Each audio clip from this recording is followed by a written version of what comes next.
मिलकर वहीं भूतिया बातें डिस्कस कर रहे थे जब उनमें से एक लड़का सूरज कहने लगा कि उसके पास एक ऐसा गेम है जिसकी हेल्प से वो ये पता लगा सकते हैं कि हॉस्टल की सब फेमस बातें सच भी हैं या नहीं। सब वो गेम खेलने के लिए तैयार हो गए। वो गेम था चार्ली चार्ली। लोग कहते हैं कि चार्ली चार्ली गेम एक ऐसा गेम है जिससे आत्माओं से बातें करी जा सकती हैं। इनफैक्ट उनकी माने तो ये गेम इतना खतरनाक है कि कई लोग इसकी वजह से पागल भी हो चुके हैं और कुछ लोगों की तो जान भी जा चुकी है। सूरज ने सबको एक सर्कल में बिठाया और बीच में एक पेपर पर यस नो नो यस लिखकर उस पर 2 पेंसिल्स रख दी। रवि ये देखकर हंसने लगा और वो सर्कल से उठकर जाने ही वाला था कि अचानक कमरे की लाइट्स फ्लिकर करने लगी। ये देखकर सबके होश उड़ गए।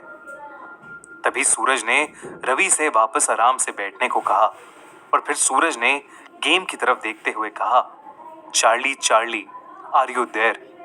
यानी चार्ली चार्ली क्या तुम यहां हो? चार्ली चार्ली क्या तुम यहां हो? ये कहने के बाद सब वेट करने लगे पर कमरे में कुछ नहीं हुआ। सूरज ने दोबारा वही सवाल पूछा, तब भी कुछ नहीं हुआ।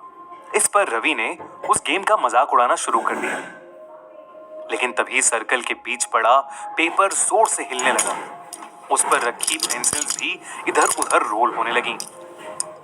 सूरज ने फिर से वही सवाल पूछा, चार्ली चार्ली क्या तुम यहां हो?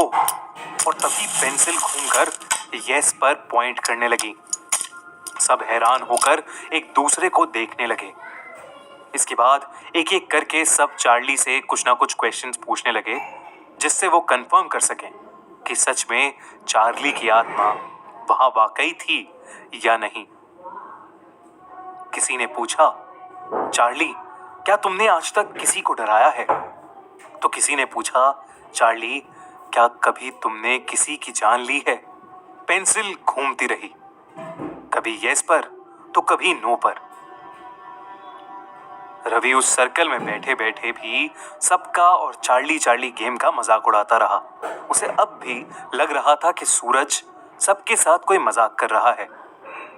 सबकी बारी हो चुकी थी और सूरज ने रवि को चार्ली से सवाल पूछने के लिए कहा। रवि ने मजाक में पूछा, चार्ली क्या तुम बेवकूफ और पागल हो?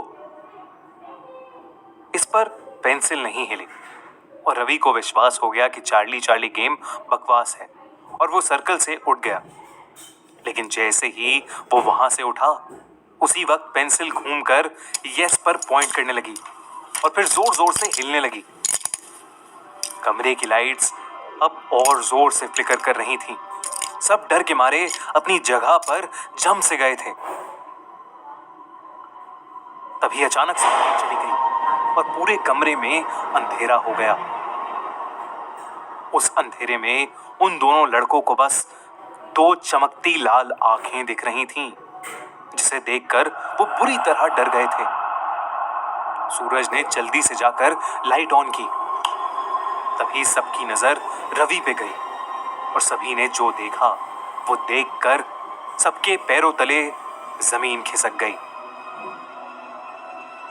रवि का चेहरा अचानक नीला पड़ गया था। धीरे धीरे वो वहीं खड़ा खड़ा कांपने लगा। उसकी आंखें सफेद हो गई थीं और वो एक अजीब सी आवाज में चिल्लाने लगा जैसे कोई उसका गला घोट रहा हो।